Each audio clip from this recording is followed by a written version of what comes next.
I'm John Emmons, intern at Lawfare, with an episode from the Lawfare archive for January 28th, 2023. For today's archive episode, in light of the recent recovery of allegedly improperly stored classified materials at the homes and offices of President Joe Biden and former Vice President Mike Pence, I chose an episode from August 2019. In the episode, Benjamin Wittes sat down with Bradley Moss, an attorney who represents clients in security clearance revocation processes, to discuss the Trump administration's announcement at the time that John Brennan, former CIA director and outspoken critic of then-President Trump, would be stripped of his security clearance. Wittes and Moss discuss the unprecedented nature of Trump's move and the broader legal picture at hand in security clearance cases.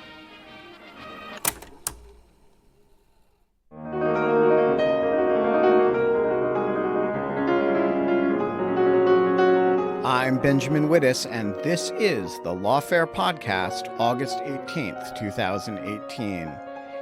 The President of the United States this week stripped the former CIA Director John Brennan of his security clearance in a dramatic White House statement by the press secretary, Sarah Huckabee Sanders. The White House is threatening more adverse security clearance actions against presidential critics, and former senior security officials are outraged. I sat down Friday afternoon with Bradley Moss, who represents people in security clearance revocation processes, to discuss the president's move, how different it is, and what we can expect if a lawsuit develops.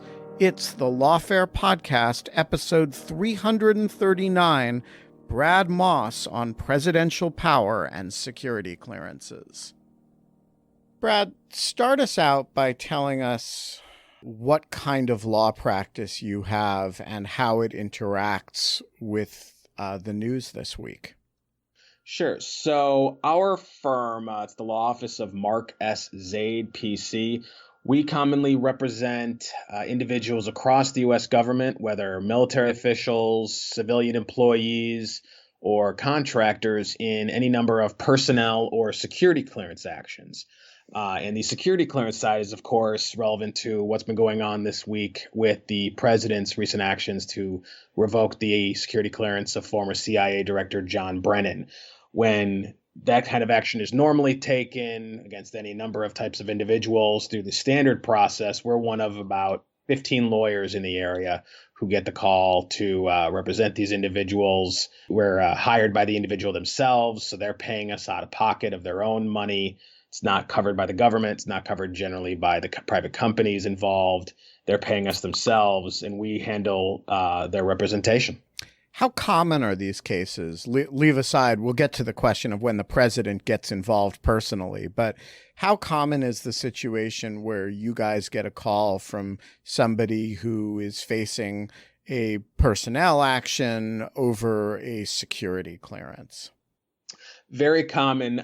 Thinking about it, across the United States government in total, there's over something approaching 4 million people who have security clearances, and that doesn't account for all of those who have been denied security clearances. So we, on a weekly basis, get a call or an email from someone. They're going through a security clearance denial or revocation at the moment. They work at an agency already and their clearance is being pulled, or they applied to work at, say, CIA, and they've been told that their clearance is being denied. And that's where we get pulled in. We outline the nature of the process for them. We explain what the costs will be. It certainly doesn't come cheaply. Lawyers cost a lot of money. We explain the realities of the appeals process, and then they determine if they want to proceed forward. And how common is it in your experience that the source of the personnel action or the source of the adverse action with respect to a security clearance is the President of the United States? To my knowledge, never in the history of the modern security clearance system has any president ever intervened in any way with respect to granting, denying, or revoking someone's security clearance. This is, as far as I know, a first of its kind type of moment. No one has ever done this before because past presidents, whatever their flaws, whatever their views on the law, on their inherent constitutional authority, past presidents understood this was a line you don't cross. So we'll get to that line what that line is and in a moment.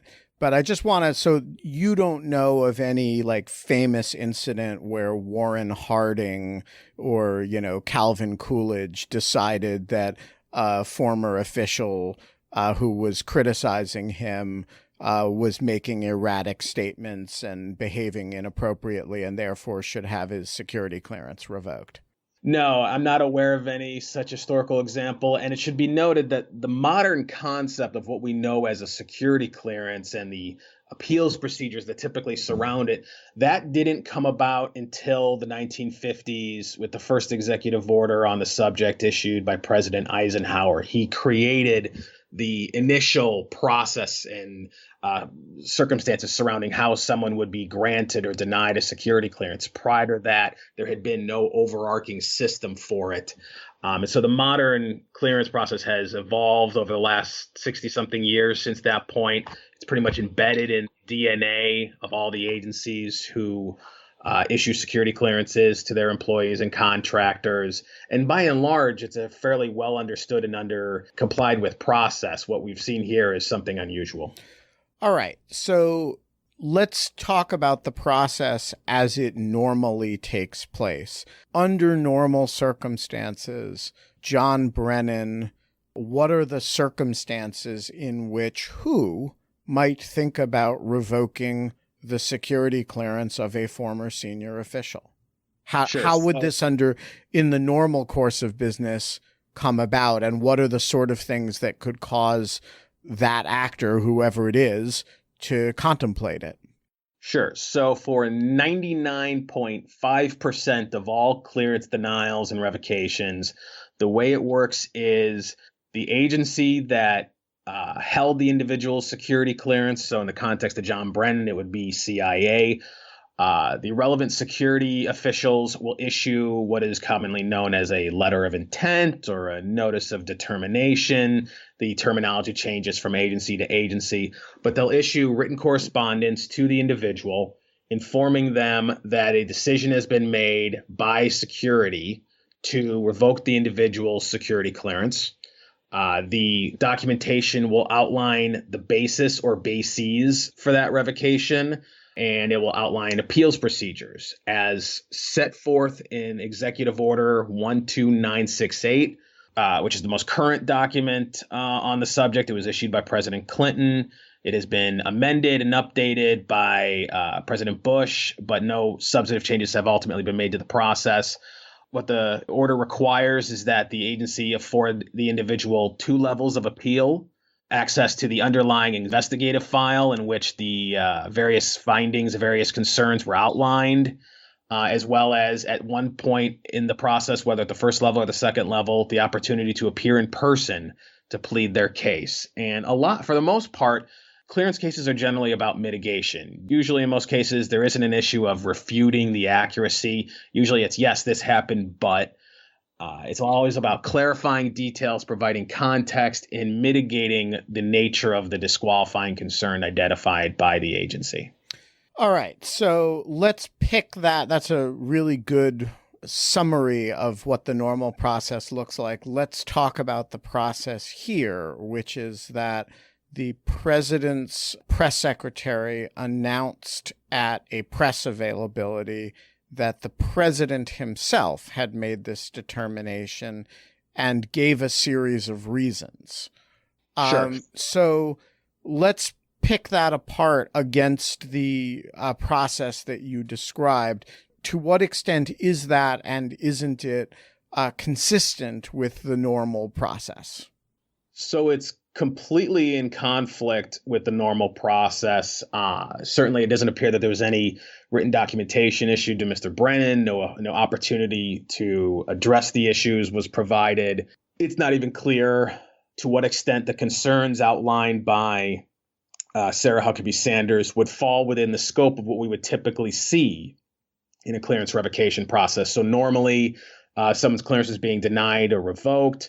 It's because they've engaged in conduct or there's surrounding circumstances that implicate one of 13 different adjudicative guidelines that are relied upon by the executive branch. These cover things like drug and alcohol issues, financial problems, foreign influence, psychological issues that haven't been properly addressed, criminal conduct, any number of things along those lines that they would normally be the type of issue to be raised. But what was outlined by the press secretary and what appears to be, from the president's subsequent comments to the Wall Street Journal, what appears to be his issue is he doesn't like that John Brennan goes on TV, makes critical comments of the president, uses hyperbolic verbiage and inflammatory language, and seems to be riding on the prestige of his former office to make money as a media contributor.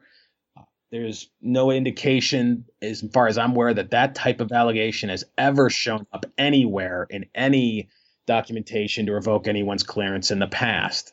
I've never seen it. I've consulted with colleagues of mine. They've never seen it, and they've been doing it longer than me. It's not what you would typically expect to see in that type of documentation outlining a basis to revoke someone's clearance. And I think that's why it had to be done by the president himself, using his own inherent Article 2 authority under the Constitution, because I can't envision anyone in the security office of CIA putting their name on that kind of document. And I can't imagine the CIA director, Gina Haspel, invoking her authority. There's an exception to the normal rules in the Executive Order 12968 that allows the head of the agency to revoke someone's clearance if providing the appeals procedures would itself be inconsistent with the national security interest, but they have to do that in writing. I don't see Gina Haspel putting her name on such a document. And so that's why the president has to do this himself, because if it goes through the normal process, those individuals would not be willing to put their names on such a document and to outline this types of flimsy basis for a revocation. So it actually sounds like you're telling me there's sort of two separate irregularities here. One is a process irregularity, that this is not the way these things normally happen. But the second is it's a substantive irregularity. This is not a normal basis to seek to revoke someone's clearance. Is that right? Correct. I've never seen it based purely on First Amendment protected political commentary, no matter how hyperbolic, no matter how much it insults the president. It's always, I mean, if there was an allegation that John Brennan had been going on CNN, for example, and disclosing classified information, that would be a basis to revoke his clearance. If there were indications there had been a medical or a psychological assessment conducted of John Brennan and it found that he had an undiagnosed psychological condition that had not been properly treated and it was causing him to make inflammatory remarks, that could be a basis. But simply because John Brennan at some point was involved in part of the Russia probe being launched and initiated, and because he makes inflammatory remarks about the president, is not something you ever see in a normal standard security clearance revocation paperwork. And that, of course, raises the question, can Trump do that, right? On the one hand, you have the basically classified information is information the president wants to protect for national security reasons. And people who were cleared are, with appropriate delegation of authority, people who the president wants to share it with.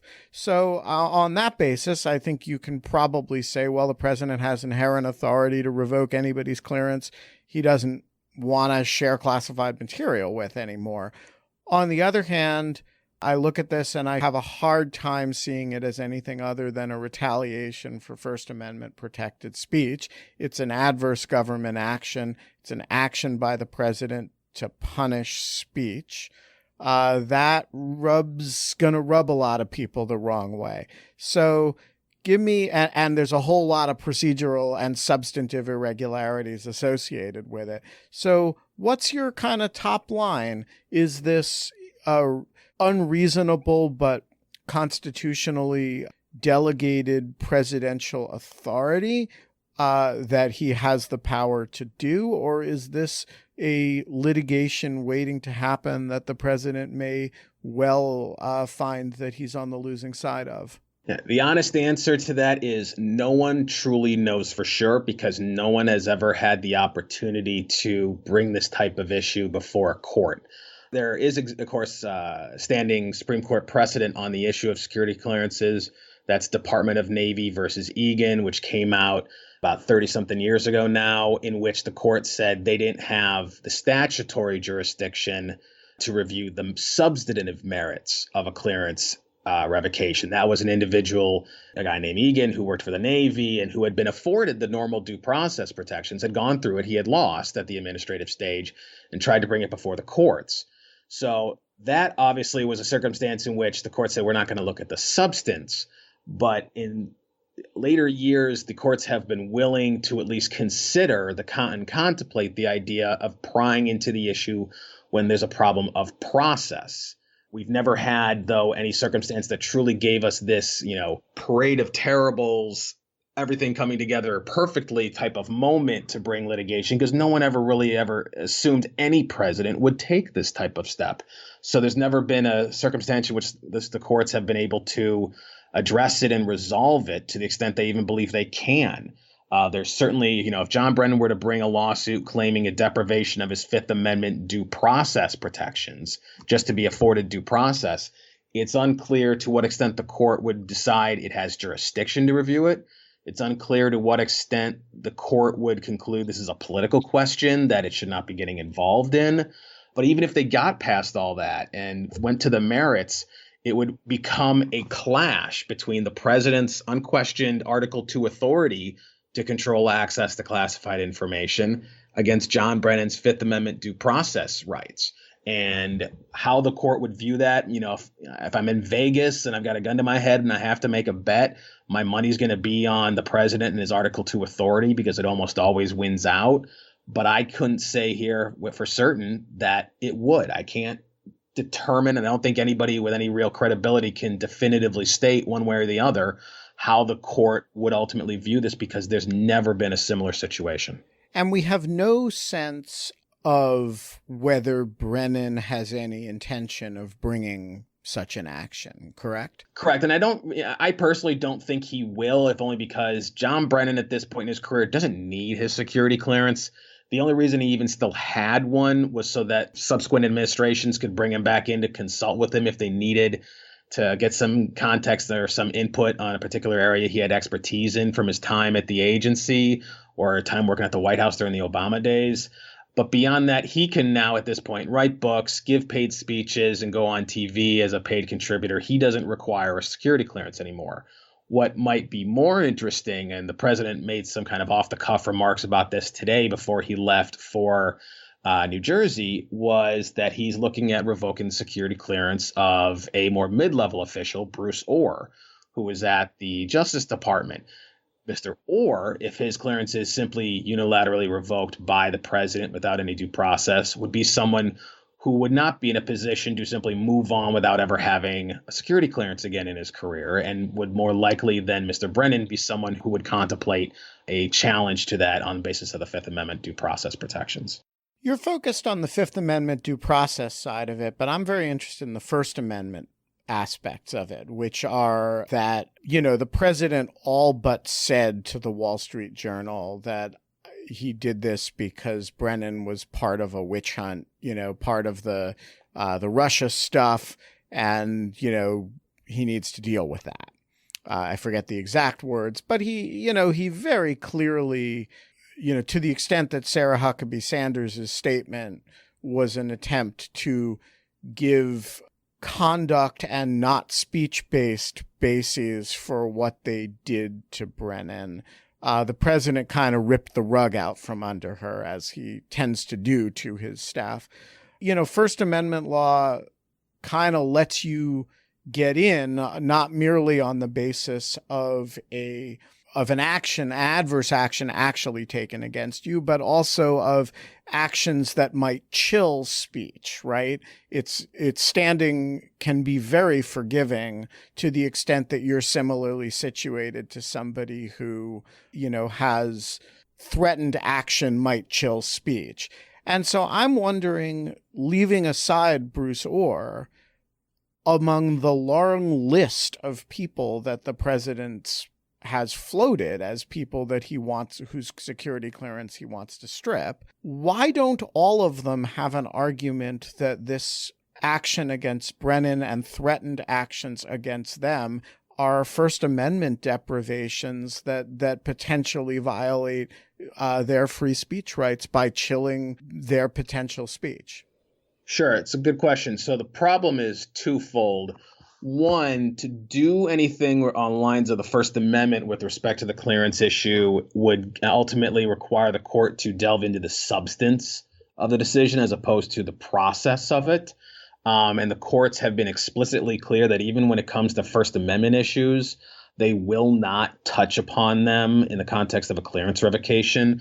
The Fourth Circuit considered it just a few years ago. A colleague of mine tried to bring that case, someone who had had their clearance revoked by the National Geospatial Intelligence Agency. And it appeared that the allegations themselves, particularly when reviewing the investigative file, were all about protected First Amendment speech that was at issue and that had raised concerns. And after the administrative process failed and the client had lost, my colleague brought that forth first in the Eastern District of Virginia and then before the Fourth Circuit. And the court said, no, we are not going to get into the substance of why a clearance was revoked, no matter how much of a deprivation of the First Amendment it might be. It's beyond our jurisdiction unless, consistent with the Egan precedent, Congress chooses to create that jurisdiction for us to review the merits.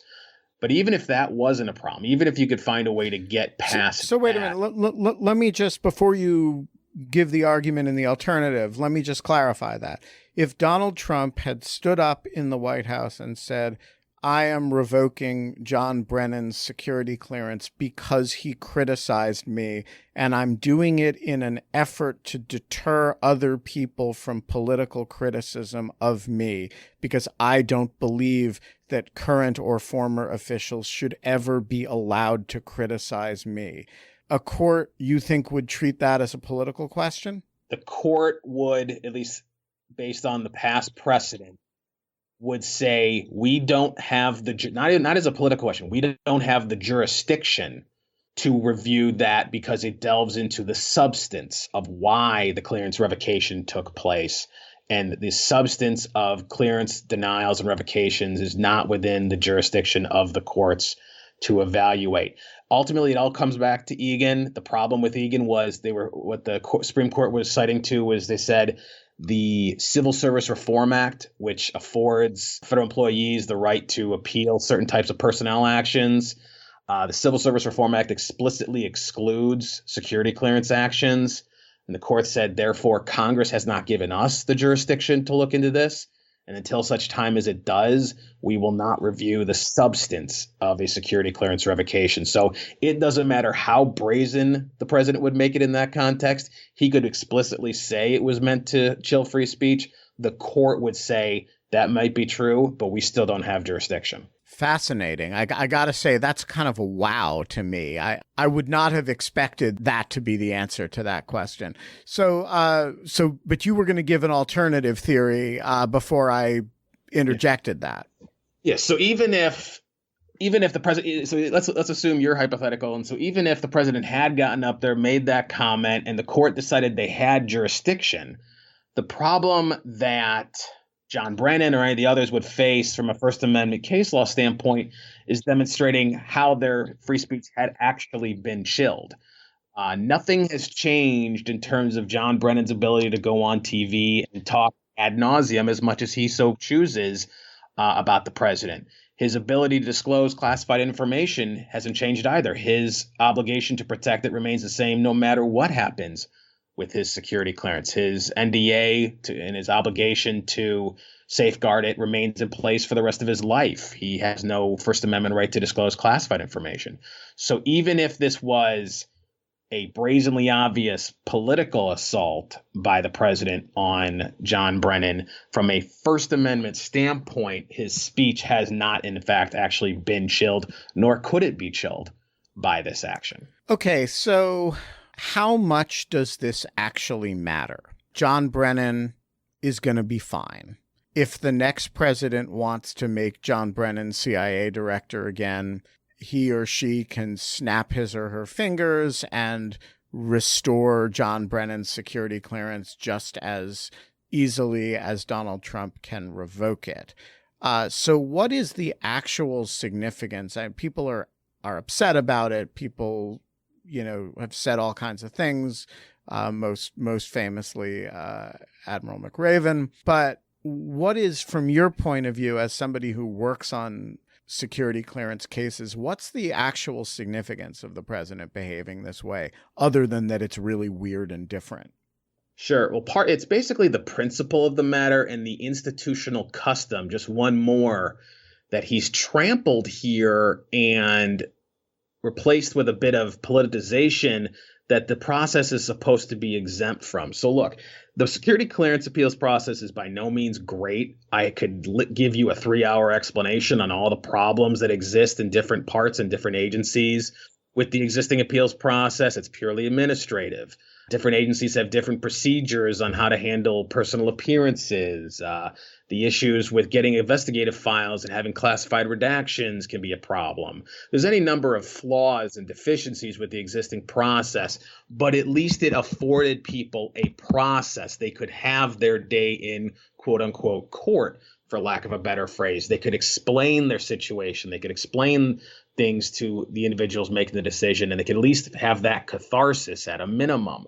The problem with proceeding along the lines of what the president has done here is that it takes this impartial and objective assessment that's supposed to be done largely by civil servants and turned it into a political tool for the president to reward or punish people who would either be favorable to him or who are dissenting from him. And it's a concern, given that these types of national security determinations are supposed to be above party, and it's supposed to be not about the particular president in charge or the particular party running the country at the time, but the country itself and the national security interests of the country. There's certainly plenty of people in the current government who are favorable to the president, and there's plenty of them who hold security clearances as well who absolutely despise the president. But they continue to do their job on the basis that it is the country that is more important than their personal political views. And that goes for every administration. There were certainly people there in the U.S. government during the Obama days who despised President Obama, but they continue to do their work, including utilizing access to classified information for the interest of the country. But what the president is doing is turning the clearance process into his own little Tammany Hall, for lack of a better term, and making it into a patronage scheme, which is what it's specifically not supposed to be. So in that sense, you sound a lot like the way people talk about the pardon power and Trump's use of the pardon power. Does that analogy seem apt to you? Yes, it's just the newest political toy that the president has discovered he can use that is largely, if not entirely, above scrutiny. No one can really question it by and large. And it's something he can use to stoke his base. He pardoned people like Dinesh D'Souza and Scooter Libby for questionable reasons without any input from the office of the pardon attorney, which is, again, the normal process by which this would all go through. And so he can stoke his base on that, and then he can use it to dole out favors. Kim Kardashian goes into the White House, asks for a pardon for someone who quite possibly legitimately deserved it. And the president accommodated. But this is, again, a patronage scheme now. It's not based on the assessment from the office of pardon attorney and from input from various different agencies. It's whatever celebrity happened to show up today, trot into the Oval Office and say, hey, I want a pardon for this person, or I want you to commute this person's sentence. And again, can the president do it? Almost certainly. But it's an institutional custom that we understood to be a line you don't cross, that he has simply obliterated and said, I don't care about how the rules are supposed to work. Brad Moss, thanks so much for joining us. Absolutely. Anytime, guys. I just have a feeling you're going to have some clients with this problem in the coming months. Hey, MAGA stands for Make Attorneys Great Again. The Lawfare podcast is produced this week, as every week, in conjunction with the Brookings Institution. Folks, I know I've been bugging you about this, but we want to get our ratings and reviews as high as we can on Apple Podcasts, because that's the way we introduce the Lawfare podcast to more people. We don't do advertising. We don't do promotion. We only have you. So rate us and share us on Facebook, Twitter, and whatever social media you use. Our audio engineer this week is Michaela Fogel. The Lawfare podcast is edited by the great Jen Patja Howell. Our music is performed by Sophia Yan. And of course, thanks for listening.